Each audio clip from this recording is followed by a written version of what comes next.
Boruto just shocked the world. Code stole the turn soul.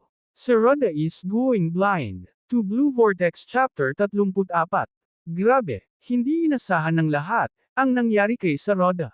Habang lumalala ang kondisyon ng kanyang mata, biglang namang sumulpat si Code, at ninakaw ang turn soul na dala ni Boruto. Ito na ba ang simula ng pinakamadilim na kabanata ng Blue Vortex? Panoorin hanggang dulo, dahil may malaking sikreto si Momoshiki, na posibleng magpapabago sa lahat.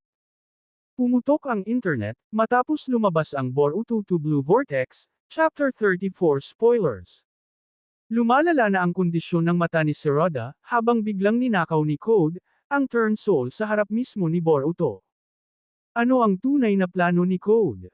Bakit ginagamit ulit ni Boruto, ang Byakugan ni Momoshiki? At ito na ba ang simula ng paggising ng Jogan?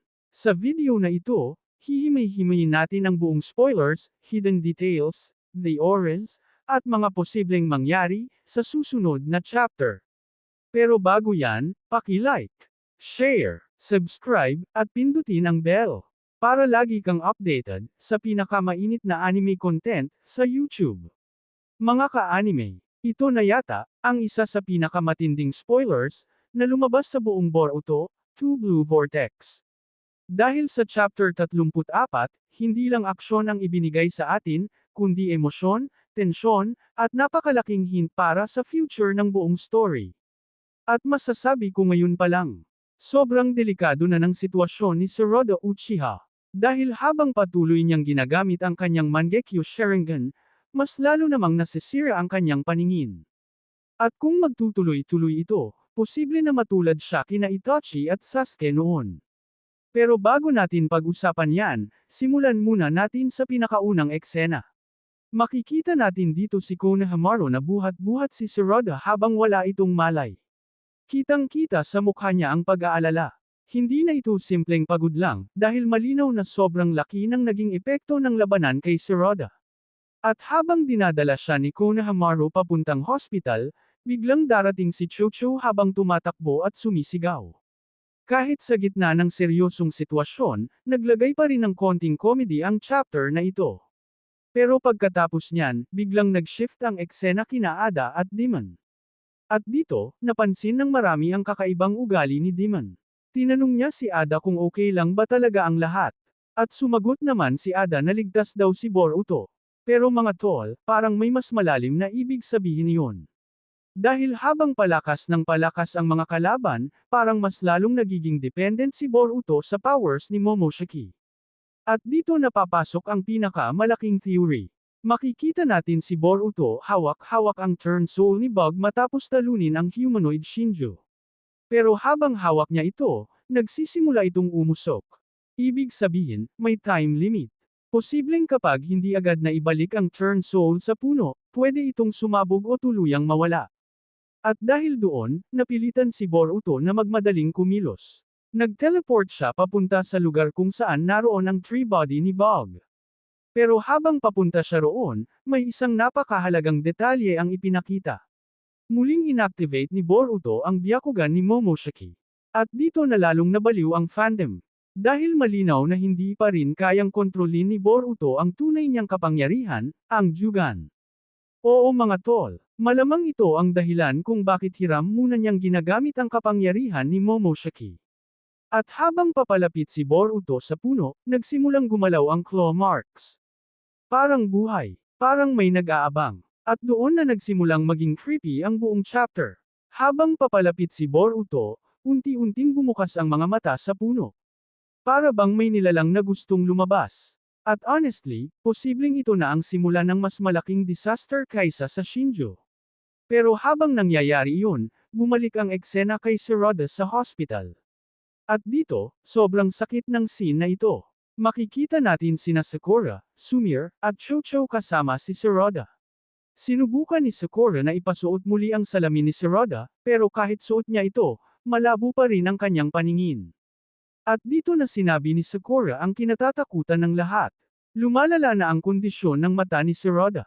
Habang mas ginagamit niya ang Mangekyo Sharingan, mas mabilis masira ang kanyang vision. Eksaktong nangyari noon kina Sasuke at Itachi. At kahit matapang si Shiroda, kitang-kita mo na natatakot siya. Dahil alam niyang kung mawala ang kanyang paningin, posible ring mawala ang pangarap niyang maging Hokage. Pero dito naging emotional ang eksena.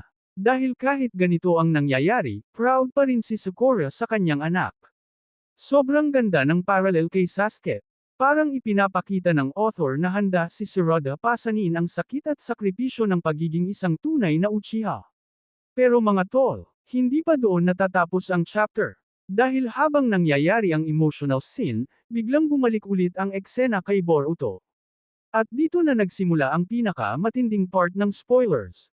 Habang ilalagay na sana ni Boruto ang Turn Soul, biglang may umatake mula sa claw marks. At alam nyo ba kung sino? Walang iba, kundi si Code. Yes, bumalik na naman si Code. At masasabi kong, ibang klase na siya ngayon. Hindi na siya yung pabaya at padalos-dalos noon. Dahil nang subukan siyang tamaan ni Boruto gamit ang Uzuhiko Rasengan, agad siyang umiwas. Kitang-kita na traumatized pa rin siya sa epekto ng teknik na iyon. At honestly, understandable naman. Dahil noong unang tamaan siya ng Uzuhiko, literal na hindi siya makagalaw sa sobrang sakit. Pero ngayon, mukhang mas naging maingat na siya. At dito lalong naging interesting ang chapter. Dahil parang hindi lang simpleng pagnanakaw ang gusto ni Code. Mukhang may mas malaki siyang plano tungkol sa Turn Soul. Possible kaya na gusto niyang kontrolin ang Shinju. O baka naman ginagamit lang niya ito para maging mas malakas laban kay Boruto. At isa pa sa pinakamalaking tanong. Bakit parang tumutulong si Momoshiki kay Boruto? Hindi ba't ang goal niya ay kunin ang katawan ni Boruto? Posibleng may mas malaking kalaban na paparating kaya temporary muna silang nagtutulungan. At kung totoo iyon, then possible na hindi na si Code ang final villain. Dahil baka may nilalang na mas malakas pa kaysa Otsutsuki na paparating sa Blue Vortex. At kung mangyari iyon, baka kailanganin talagang gamitin ni Boruto ang Jugan sa wakas. Pero mga tol, isang bagay ang siguradong nangyari sa chapter na ito. Mas lalo nitong pinataas ang hype ng Blue Vortex. Action, emotion, mystery, at pinaka-importante, mas lalo nitong pinakita na papunta na tayo sa pinakamalaking turning point ng buong Boruto series. Ngayon, ang pinakamalaking tanong. Ano ang gagawin ni Code sa Turn Soul? Maliligtas pa ba ang paningin ni Shiroda? At kailan tuluyang magigising ang tunay na kapangyarihan ng Jugan? Mga tol, ano sa tingin nyo ang mangyayari sa susunod na chapter? Sa tingin nyo ba mas lalakas pa si Boruto, o si Code na ang magiging dahilan ng pinakamalaking trahedya sa Konoha? E-comment nyo lahat ng theories nyo sa baba. At kung nag-enjoy kayo sa review na ito, huwag kalimutang i-like, share, at subscribe para lagi kayong updated sa pinakamatinding anime at manga updates dito sa channel.